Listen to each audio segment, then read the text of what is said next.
Friends and welcome back to my YouTube channel commerce का ज्ञान। आज हम लोग स्टार्ट करेंगे सीए फाउंडेशन का बहुत ही important chapter rectification of errors. ठीक है, अब ये ऐसा चैप्टर है जो आप लोगों ने ऑलरेडी क्लास 11 में कर चुके हैं। ठीक है, रेक्टिफिकेशन ऑफ एरर्स मतलब क्या कि जिन लोगों ने गलतियाँ कर ली है उन गलतियों को अब हमें सुधारना है। ठीक है, बहुत कम चांस हमें मिलने वाला है ऐसी चीज़ों मतलब कि अकाउंट्स में कि जब हम लोग किसी और की गलतियाँ सुधार रहे हैं, right.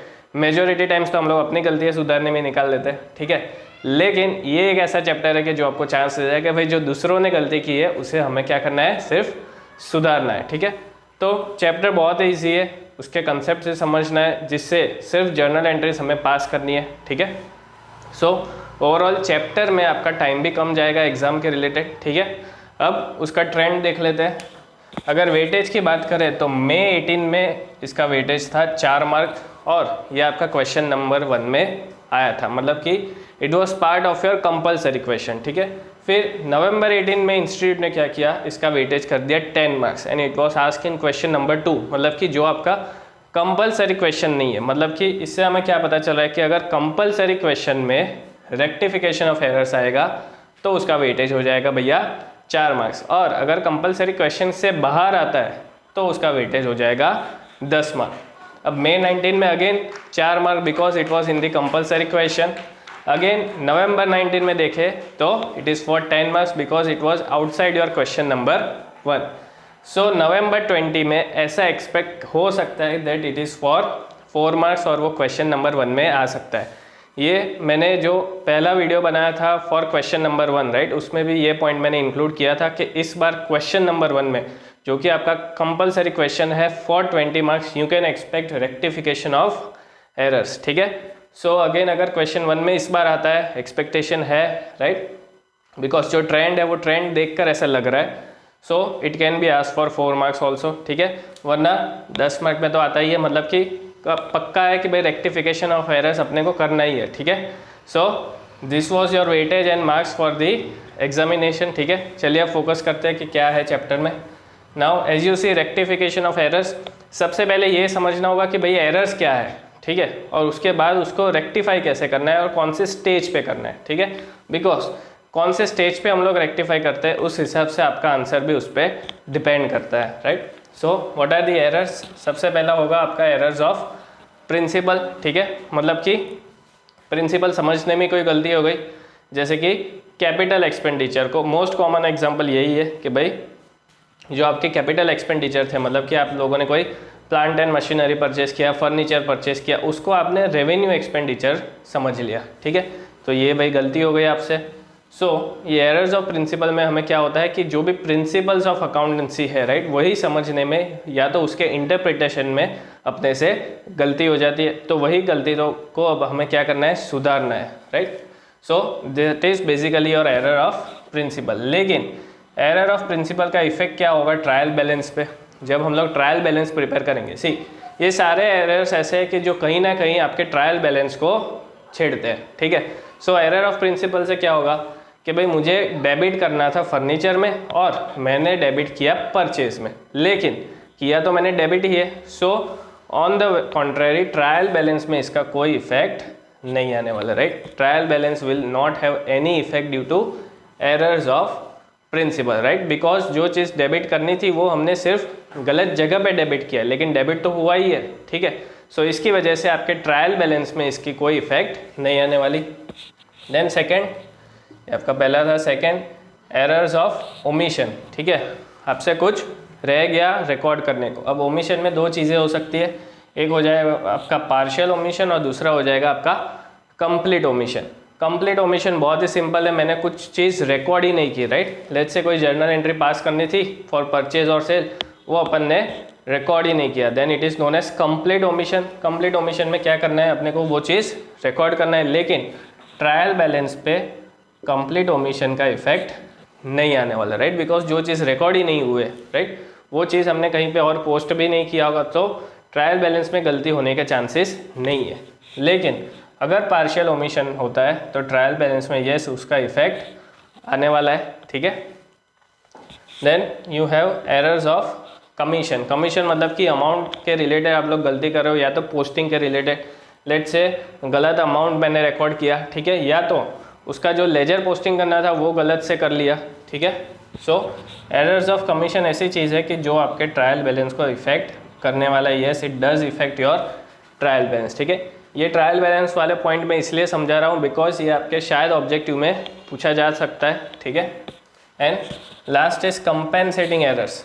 Compensating errors, compensating errors मतलब कि क्या, लेट से मैंने कहीं पे डेबिट किया 500 एक्सेस, ठीक है, और कहीं पे मैंने क्रेडिट कर दिया 500, क्या कर दिया, लेस, ठीक है। सो मैंने 500 डेबिट किया, राइट, एक्सेस डेबिट किया, और कहीं और जगह पे मैंने उसको क्या किया, क्रेडिट करना था 500 लेकिन 500 कम क्रेडिट किया। So these are known as compensating errors, मतलब कि ये एरर्स क्या है कि जो एक दूसरे को कंपेंसेट कर रहे हैं, राइट।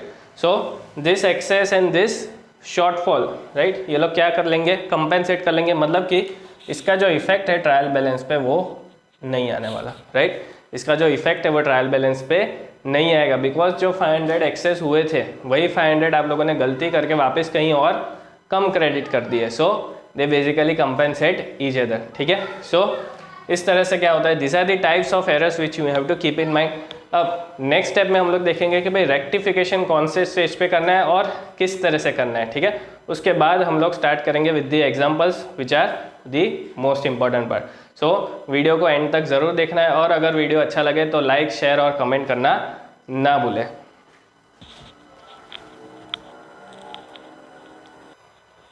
चलिए, अब जो हमें देखना है दैट इज रेक्टिफिकेशन, ठीक है। अब एक्चुअल रेक्टिफिकेशन हम लोग कैसे करते हैं। सो रेक्टिफिकेशन में 3 चीज़ है एरर्स के related. Before preparation of trial balance, ठीक है, ट्रायल बैलेंस प्रिपेयर करने से पहले ही हमें पता चल गया। Second is after preparation of trial balance but before final accounts, ठीक है, फाइनल अकाउंट्स करने से पहले हमें ये एरर्स डिटेक्ट हो जाते हैं लेकिन ट्रायल बैलेंस बन चुका है। And third is after preparation of trial balance, मतलब कि ये चीज़ क्या है कि जो नेक्स्ट अकाउंटिंग पीरियड में आपको कवर अप करनी है, ठीक है।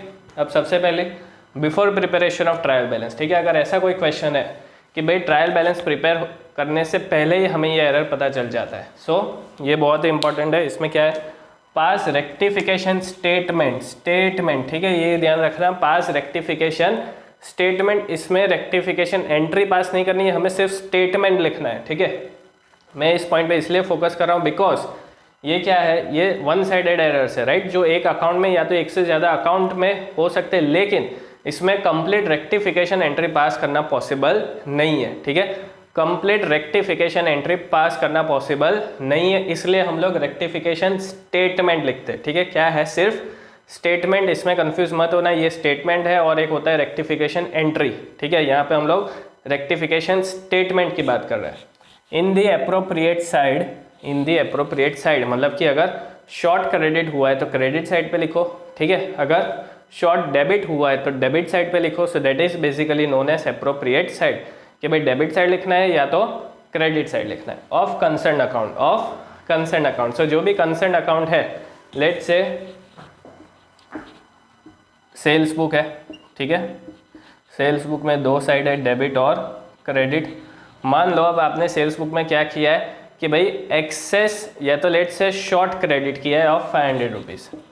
गलती क्या हो गई है, शॉर्ट क्रेडिट या तो शॉर्ट क्रेडिटेड बाय ₹500, ठीक है। सेल्स बुक में आप लोगों ने ये गलती कर दी कि भाई 500 रुपीज़ से हमने शॉर्ट क्रेडिट किया है, ठीक है। So this is basically before preparation of trial balance. So हमें क्या करना है, और कोई गलती नहीं की है, हमने सिर्फ 500 शॉर्ट क्रेडिट की है। सो क्रेडिट साइड पे हमें सिर्फ बाय शॉर्ट क्रेडिट इस तरह से एक स्टेटमेंट लिख के अमाउंट लिख देना है, बस। This is how you have to deal with the errors, ठीक है, if it is before preparation of trial balance. और इसमें हमें क्या करना है, सिर्फ रेक्टिफिकेशन स्टेटमेंट यहाँ पे लिख देना है, ठीक है, जो भी कंसर्न साइड है और जो भी आपका कंसर्न अकाउंट है उसमें। Clear. So this is how you have deal with the problem. अब इसका एक फुल फ्लैश एग्जांपल हम लोग देखते हैं।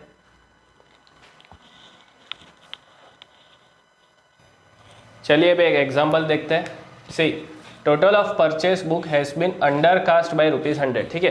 परचेस बुक में हमने गलती क्या कि उसको अंडर कास्ट कर दिया, मतलब कि 100 रुपये कम डाले। तो अब हमें क्या करना है, परचेस को क्या करते हैं हम लोग, डेबिट करते हैं, राइट। इसके लिए आपके जो रूल्स ऑफ अकाउंटिंग है वो बहुत ही अच्छी तरीके से आपके क्लियर होने चाहिए और रूल्स ऑफ अकाउंटिंग में आपको क्या करना है, मॉडर्न अप्रोच वाला फॉलो करना है, ठीक है, ताकि ईजी हो जाएगा। मॉडर्न अप्रोच में बहुत ही सिंपल है, क्या होता है, एसेट्स और एक्सपेंसेस, ठीक है, एसेट्स और एक्सपेंसेस, इसमें कॉमन इफेक्ट है, इंक्रीज होता है तो डेबिट करो, डिक्रीज होता है तो क्रेडिट करो, राइट। बाकी क्या रहा आपका, लायबिलिटीज, इनकम मतलब कि revenue,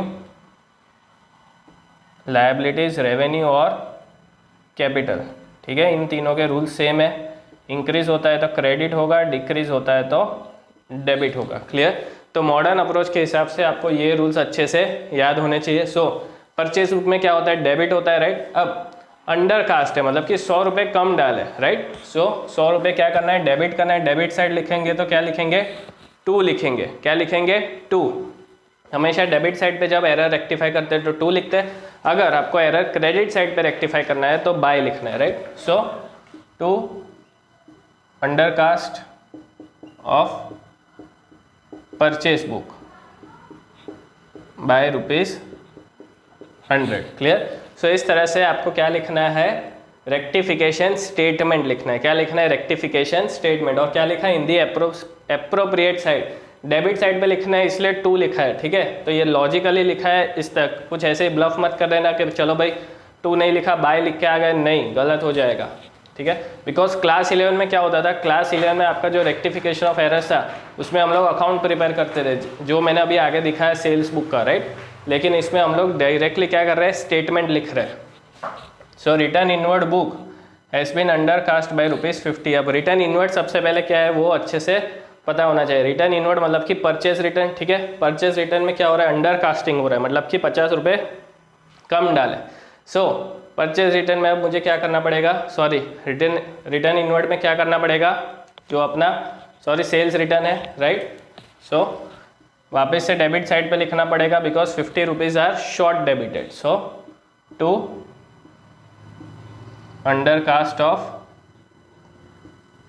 return inward book, return inward book. Clear.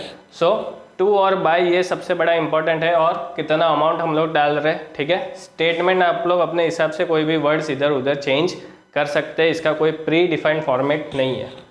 Third, ₹250 written off as depreciation on machinery has not been debited to depreciation account. Depreciation मुझे चार्ज करना था ₹250, ठीक है, लेकिन वो अभी तक मैंने चार्ज नहीं किया, वो बाकी रह गया, has not been debited. So obviously debit करना है, सो डेबिट साइड पे लिखेंगे to omission of depreciation, right, to omission of depreciation by ₹250, right. So debit side पे लिख देंगे, ठीक है। And last, payment of salaries of ₹75 has been posted twice to salaries account. Salary के account में हम लोगों ने डबल बार पोस्टिंग कर दिया ₹75 का, राइट। तो ये ₹75 का इफेक्ट निकालने के लिए मुझे क्या करना पड़ेगा, अब क्रेडिट करना पड़ेगा। सो क्रेडिट साइड पे लिखना है तो बाय लिखेंगे। क्या लिखेंगे, बाय। सो बाय पोस्टिंग या तो बाय रॉन्गली या तो by error of double posting, ये भी लिख सकते हो, by error of double posting ₹75, ठीक है। लेकिन ये कहाँ पे लिखेंगे हम लोग, क्रेडिट साइड पे। कहाँ पे लिखेंगे, क्रेडिट साइड पे। सो इस तरह से अगर before preparation of trial balance है और ये क्वेश्चन भी रिपीटेडली इंस्टीट्यूट पूछता ही है, राइट, तो आपको इस तरह से क्या करना है, रेक्टिफिकेशन स्टेटमेंट पास कर देना है। Clear. I hope guys you are clear with the concept, ठीक है। चलिए नेक्स्ट वीडियो में मिलेंगे, टिल देन थैंक यू।